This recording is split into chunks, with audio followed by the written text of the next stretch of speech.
Video conferencing in K-12 education.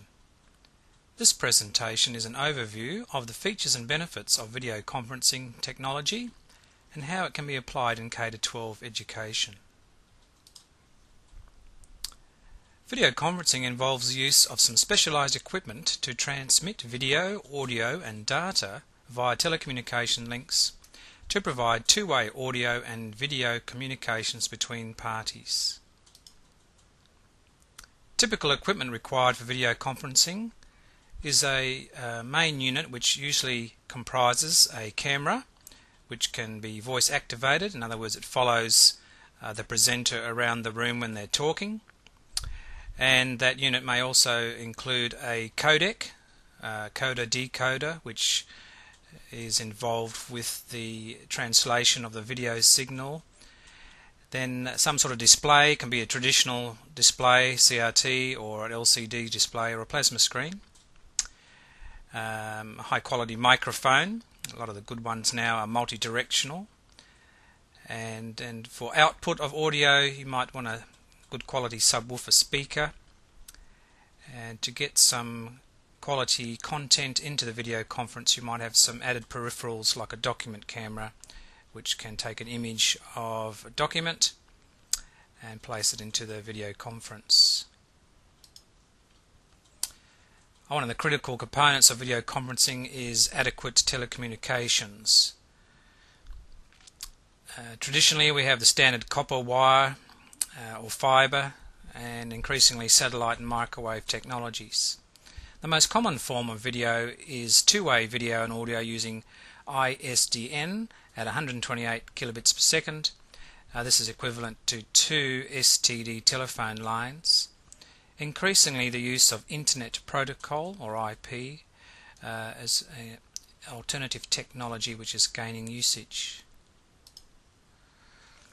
Typically, video conferences are point-to-point. In other words, they have two end units communicating with one another, and most VC units on the market just have that capability.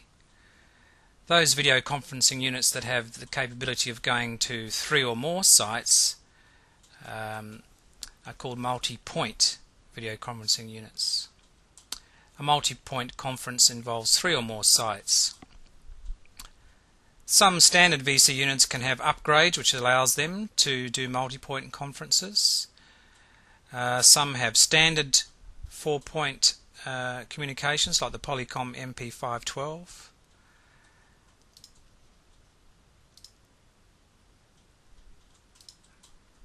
However, you can get multi-point conferences by using a third-party conferencing service.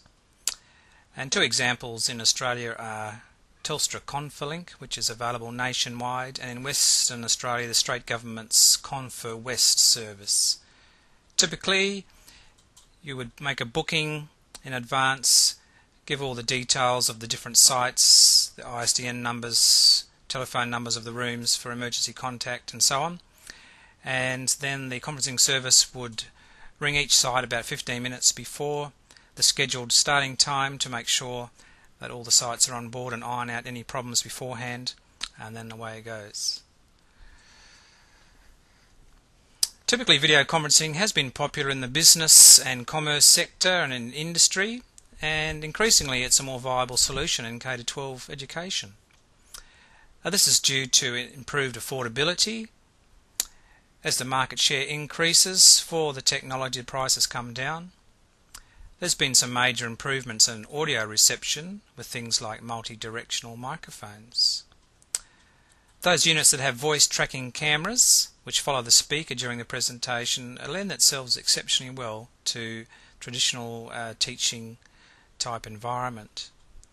Also, the availability of additional peripheral devices which can provide quality input, things like laptop computers or standard desktop computers, document cameras, DVDs, and you can even record the output onto VCR, or you can even input content from a VCR into the video conference. There's also improvements in bridging for accessing multiple sites, and there's some internet connectivity solutions which allow remote access for participation in conference from remote sites. All in all, these advances now allow for far more interactive communications with realistic simulation of classrooms environments. Right, the benefits to students is access to teachers and content not normally available at that school site. There's access to relevant expert guests who otherwise could not get to the location. There's collaboration and interactivity with students at other sites. And there's access to motivating, engaging and interactive sites such as virtual museums, parks, aquariums, displays and so on. Benefits to teachers. There's reduced duplication, teaching time, travel time and inconvenience of being away from their resources. Staff can be more productive in their preparation of their learning materials and research. There's incentives to be better prepared to meet the students' learning needs. They have access to powerful teaching aids which can add content such as document cameras. Access to a video record of one's teaching which is useful for action research and continuous self-improvement. And there's access to relevant expert guests who otherwise could not get to that specific lecture location. What does research have to say about the use of video conferencing in K-12 education? Well, Jobe maintains that video conferencing appeals to students' different learning styles. Students who are visually and auditory learners can benefit.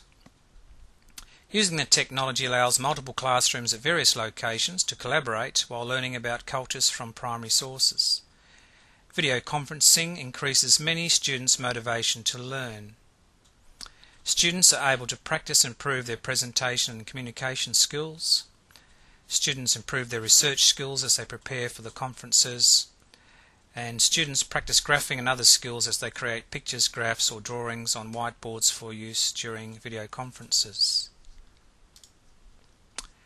In Western Australia, video conferencing is a cornerstone of the Flexible Learning in Schools project and Pilbara Sister Schools project, which is a collaboration between Headland and Newman Senior High Schools, and two sister schools in Perth which collaborate and do mentoring and provide content and so on.